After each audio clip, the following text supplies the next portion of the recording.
Subscribe کریں ہمارے channel کو اور بیل آئیکن کو کلک کریں تاکہ ہماری ہر نئی آنے والی ویڈیو آپ تک بآسانی پہنچ سکے۔ بسم اللہ الرحمن الرحیم۔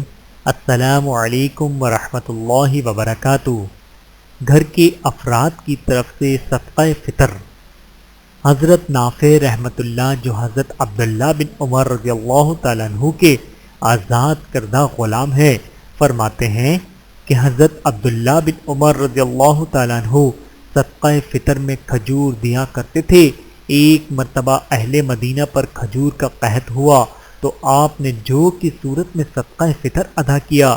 حضرت ابن عمر رضی اللہ تعالیٰ عنہ چھوٹے بڑے گھر کے تمام افراد کی طرف سے صدقہ فطر دیا کرتے تھے، یہاں تک کہ میرے بیٹوں کی طرف سے بھی صدقہ فطر دے دیتے تھے۔